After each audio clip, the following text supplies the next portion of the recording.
Next speaker this afternoon, I would like to introduce to you Sarah Adolphson.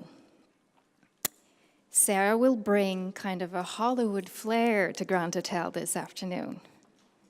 That's nice, huh? Having led the charity foundation of one of the largest talents and entertainment companies in the world for nearly a decade, Sarah has seen it all. And she will share with us the best practices in finding the celebrity voice for your cause. Welcome, Sarah. Thank you. Thank you for having me. And if you catch me later on today over cocktails, I can really tell you all. Well, thank you to Linda, to Roger, and the Stockholm Philanthropy Symposium for having me here today.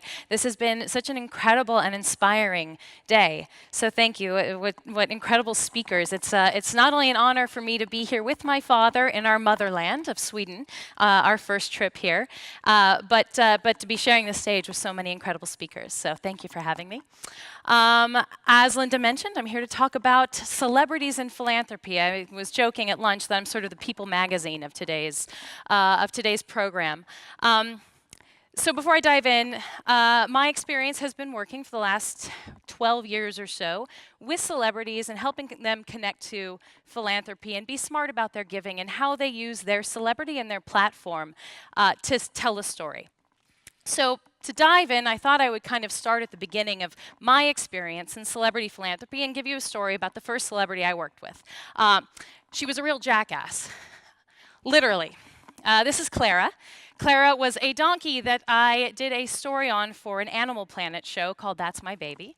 She was very pregnant and very abused and had been rescued by a nonprofit organization to take care of her during her pregnancy and help her find a new home. The show recorded the birth of the animals, so I stared at the behind of this lovely lady for about 2 weeks, all day and all night, until I finally captured the birth, and it was my first real foray into both nonprofit and entertainment at the same time. Fast forward about 2 years later, I had joined the Peace Corps. I was serving in the former Soviet Republic of Georgia as an English teacher. I'd been there for about a year. I was in the back room of the house. I lived with a host family while I was over there, and I heard the theme song to That's My Baby, and I thought, okay, I must really be losing my mind. Like, if I'm that homesick that I missed this experience, then it's time to go home. Snuck down the hall and saw my entire host family around the television set watching Clara. So it was sort of that moment that I realized that this silly show and these painful 2 weeks that I spent on a ranch outside of Los Angeles could tell a global story, could reach a global audience. And now I'm not sure I saved the plight of donkeys everywhere that day, but I did realize that entertainment had a tremendous value in changing the world. I wish I could say I was the first to think of that, but there were many people who came before me who leveraged the entertainment industry and their experience and their platforms to change the world. Paul Newman, one of the first to create a for-profit model with his Newman's Own salad dressings and popcorn and pasta sauce to raise nearly $500 million for children's charities. Grace Kelly, who, when she became Princess of Monaco, used her celebrity to throw beautiful galas and raise money for international organizations, and eventually led the Red Cross of Monaco during its most efficient time. And then, of course, Elizabeth Taylor, who talked about HIV and AIDS when nobody else would, and really testified in Congress and pushed lawmakers to invest more money into saving lives. There we go. Celebrities today continue that tradition. Bono, who through One and Red has leveraged his celebrity to galvanize more than 8 million people around the world to use not their dollars, but their voices, text messages, social media, Twitter, to push lawmakers to invest more in anti-poverty solutions. Al Gore, with my business partner, Catherine, there in the middle, who, when he first started the discussion around climate change, people thought he was Chicken Little, claiming the sky was falling.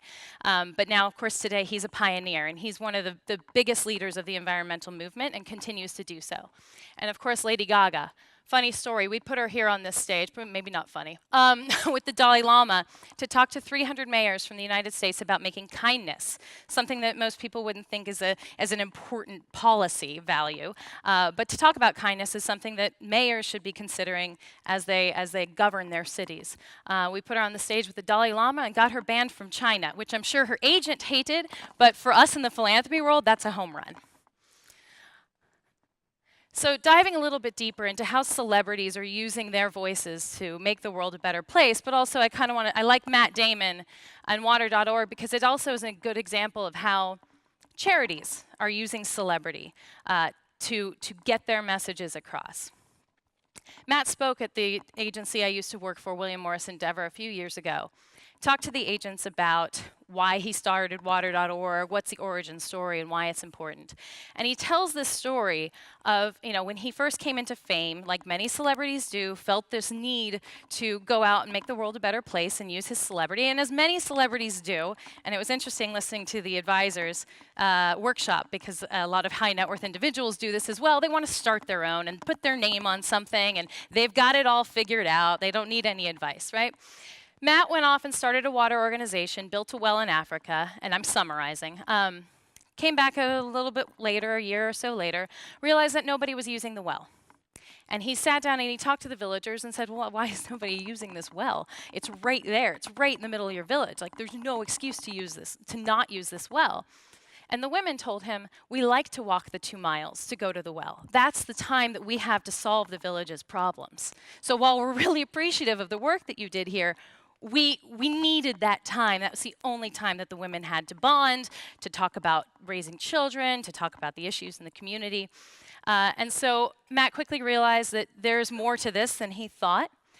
He connected with a gentleman named Gary White, who was one of the leaders, still is, in the issue of water.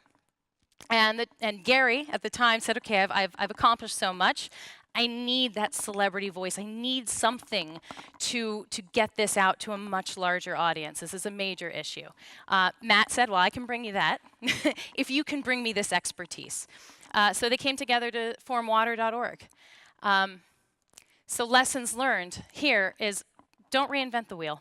Matt tried, but there are experts, and this is for anyone looking to start a nonprofit too. Do your homework. I mean, there are so many organizations out there already that do it so well. And on Gary's side, he didn't need to, he doesn't know how to get the story out. So that's where he left it to the expert. Matt is fantastic at using his platform to get a message out. Similarly, for Matt, Gary knows exactly what he's doing when it comes to water. And so they work really, really well together. And if Matt goes anywhere, he can open the door, and he brings Gary there by his side to tell the story. And lastly, leverage your assets. If you're working with a celebrity, I think Matt, again, is a great example of this. Look at the opportunities that you have in front of you and use them to tell a story. This next clip I'm going to show you is from Stella Artois, the beer company. They were chasing Matt for an endorsement deal, and beer is not exactly the brand that Matt would normally be aligned with. But if there was an opportunity to use that partnership to tell the water.org story, Matt was in.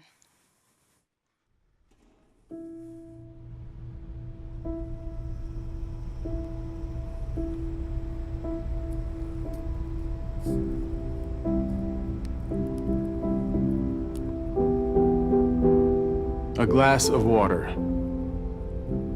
It's one of the simplest things to some of us, but for many it's one of the most complicated. Every day, women around the world spend millions of hours just collecting it. But we can help change that. We can help give them this time back. Stella Artois has partnered with us at water.org to help provide access to clean water to women and their families in the developing world. And with access to clean water comes so much more. Together, we can help empower them to live a life that can prosper. It's something we should all have the right to do. So with your support, we can be the generation remembered for ending the global water crisis once and for all.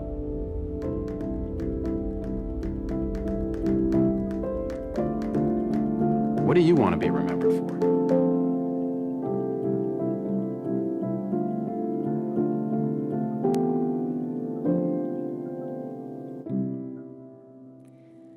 I think this is one of my favorite examples of cause marketing and my favorite examples of how celebrities can endorse a brand while endorsing a cause.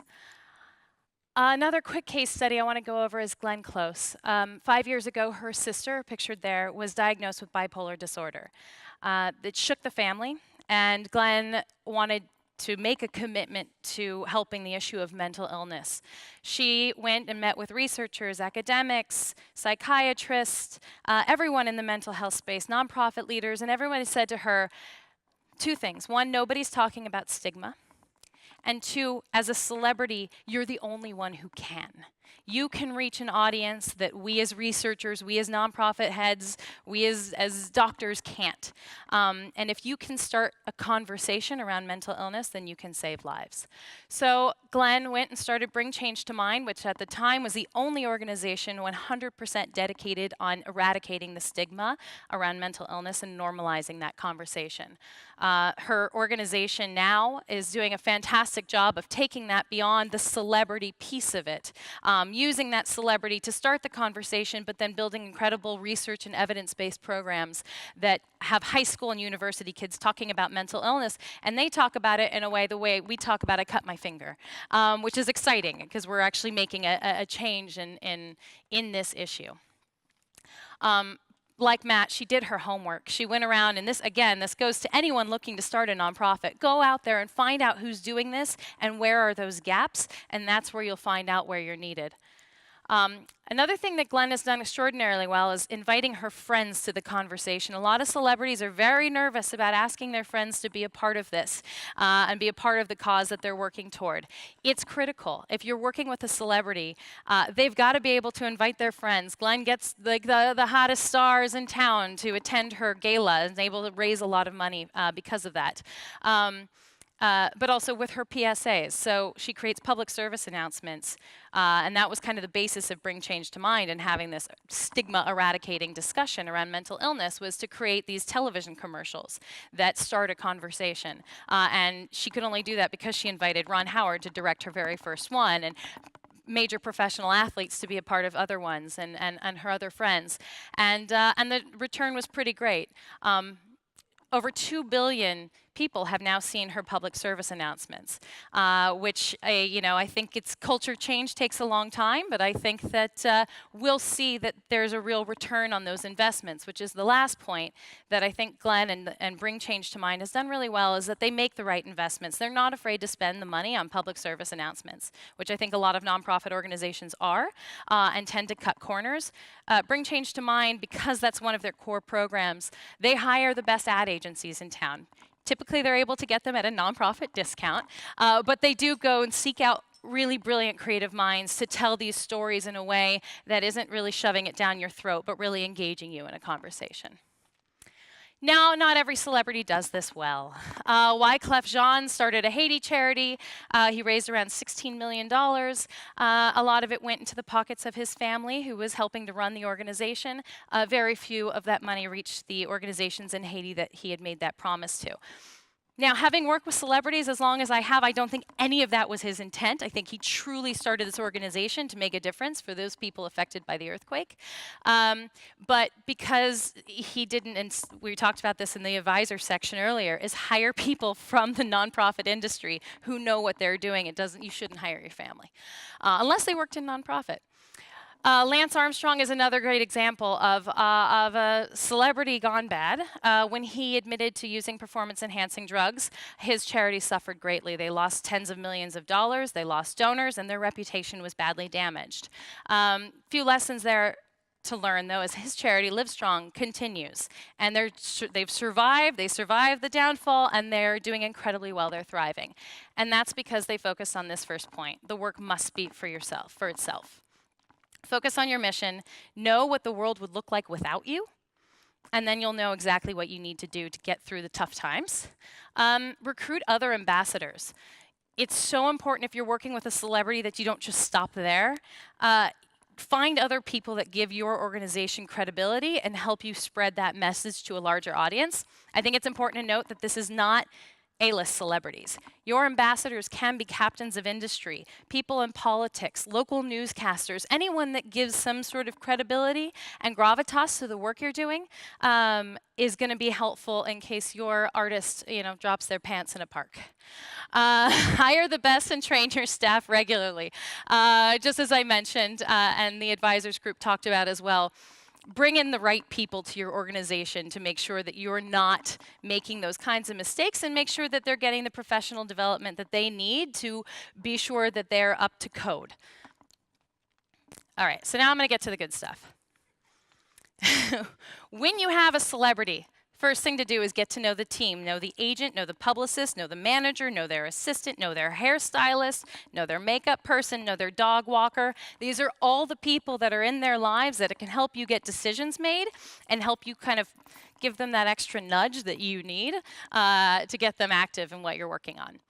Determine a process for communication and decision making. That might just be the dog walker. You'll find out once you get to know the team. But you don't want to go to your artist with every single question and every single need. Will they come and do this walk? And then will they go to the charity gala that night? And then will they... You don't want to burn them out. It's so important that you're really coming to them with the important questions. And then you can ask the assistant and others those other things, those scheduling questions and whatever else you have. Identify their strengths and interests. Again, important because you don't want to burn your celebrity spokesperson out. I've seen it happen too often where they get pulled in too many different directions and they're being asked to do things they're not comfortable with, which is usually fundraising, unfortunately, because that's where you could really use them. But find out what they love and just really lean into that and engage them on the things that they love to do, because as long as they stay engaged or they are engaged, they will stay engaged in the work that you're doing. And on that note, seek the opportunities that maximize their time. Did you get something where like it's going to make the charity $10,000, but it's going to cost the celebrity like 4 hours of their day? Don't do that. Go find those opportunities where you can bring in a lot of money or you're going to get the most exposure possible so that you're really only leaning on them for a small amount of time. As we saw with Lance and Wyclef, prepare for the worst and diversify your ambassadors. Once you get to know the team, I guarantee you their publicist is already prepared for the worst. So make sure that the organization is baked into that plan. All right, now I feel like this is what everybody wants. Now, how do you get a celebrity to support your cause and be your ambassador? First thing you have to remember is they're people too. So celebrities, they work full-time jobs, albeit sort of different than the rest of us, but they are working a lot. They get tired, they get sick, they have families, they want to spend their Saturday night with their kids, not necessarily walking a red carpet. So just being mindful of that is a perfect way to start. Second, know that you are not the first to ask that day. You and every other charity under the sun has already sent them an email asking them to come to your event, be their spokesperson, send out a tweet on your behalf, do a million other things for them. So make sure that you are creating the ask to fit their interests. Do your homework before you send that email to whoever it is on the team, which I'll get into. There's a great website, Look to the Stars, that can give you a good starting point on how to identify which charities these celebrities have been involved with in the past. So if your organization is focused on breast cancer, then you can go in and type in breast cancer and find a whole list of celebrities and artists that have dedicated time to that issue in the past, and that's a better way to start. We have one client that he gets 1 million asks a day, and he's very focused on racial justice. And we get asked for like the AIDS walk and a Down syndrome thing, and it's like, do your homework. He's not going to do that. If it's racial justice, then you've got him. Know where to go to make the ask. There's other resources for that, to find out if it's the agent, the publicist, the manager, the dog walker. Typically, it's the publicist. Agents exist to make money for the client, so they're not really excited by free opportunities. The publicist is the person that's most focused on the brand of that celebrity and how your organization or your event will tie into that brand. Resources to find that out. WhoRepresents.com and imdbpro.com are great websites. They're subscription-based, but it's worth the money because they're accurate. You can go in and type in an artist's name, and it can tell you their lawyer, their publicist, their manager, and whoever else, and then you can go from there.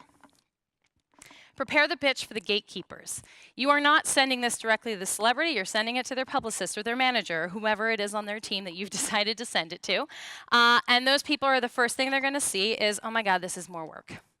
Like, I don't have time for this, I don't wanna deal with this, I don't wanna give up my Saturday night to walk the red carpet with my client. So make sure that your pitch and your ask is crystal clear, very specific, and that you've made it so easy for not just the celebrity, but whoever has to handle them that night. So think about, are you gonna cover hair and makeup? You should. Can you cover transportation? That would be great.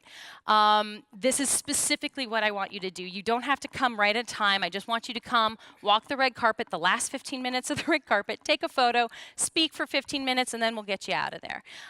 Make it really easy and attractive to them.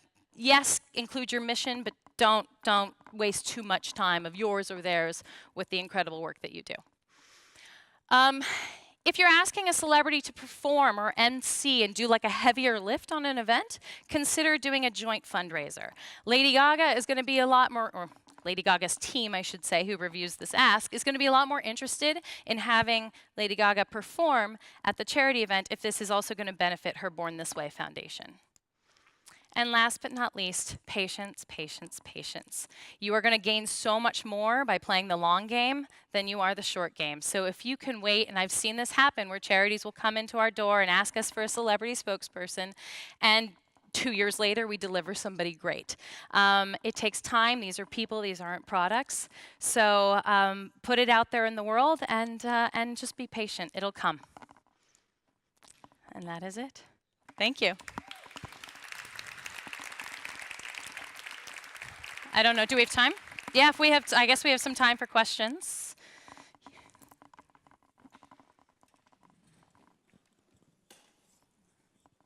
Hi, really great presentation, thank you. In the Netherlands, we have this discussion whether people, they don't like to give money to a fundraising organization which pays for a celebrity to be an ambassador or to pay for an agency. How do you go about this? It's a good question because it's the same in the United States. Nobody likes to see that the celebrity ambassador was paid. I think that's where splitting it with the charities, with the ambassador's charity.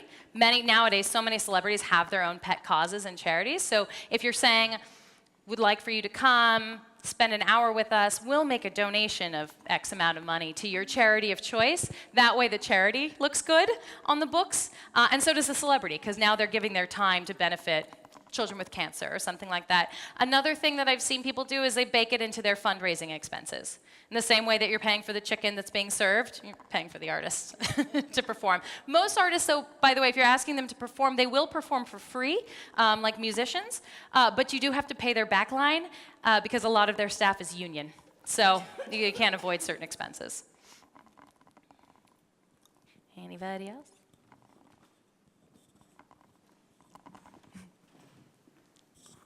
What's the most interesting thing you've learned from working with celebrities? Good question. You know, it varies. It varies from celebrity to celebrity. I think, I'm working with one celebrity in particular. I'll mention it's Caitlyn Jenner, who, from working with celebrities, for my entire career, you kind of, like I was mentioning, you get everything ready for them so they can just come in, give their ideas, give their, opinions on what you've done, and then they can sort of go back to their craft and what they're good at. I am surprised by that handful, like Caitlyn, that come in and just like literally sit down at the table and they're like, let's go, I'm ready, I want to talk about this, I want to be a part of every bit of this process. And I think that's a surprise. It should be the reverse, but the surprise are the ones that are that committed, that want to give up like as much time as possible to really make a difference in the world. And I've got other stories later, but that's off the record. Anybody else? Anybody else? All right. Well, Cool. I have Thank one. you. Oh, okay. How do you go about finding the perfect match? Because somehow it feels like as an NGO or the foundation, you're just lucky to get what you get, you know? Yeah. But you want to have that, you know. And sometimes you are just lucky to get what you get. I think, you know, I think finding the people who do the job that I did before when I was at William Morris Endeavor, who are in the foundation, because they're more sympathetic to the organizations, and they're sympathetic to the celebrities, so they can really help you think through the matchmaking process. I do think like a Look to the Stars is a good website to start, because you can start to see who's done a diverse amount of things. Like, so again, going back to breast cancer, not every celebrity has their own charity. Some celebrities just give, but to a certain cause. So being able to kind of do that research ahead of time, Google is also a fantastic resource, and understand sort of trends in certain artists, and then once you've sort of done that deep dive of research, then you can craft that ask that really maybe tugs at their heartstrings, but is also you know, also very clear and specific, as I mentioned. But I think, yeah, I don't know if there's a real answer to that. I think it is just doing your homework, and entertainment is like most businesses, it's a relationship business. So put yourself out there and get to know the gatekeepers. Cool. Well, thank you. Thank you. Thank you, Sarah.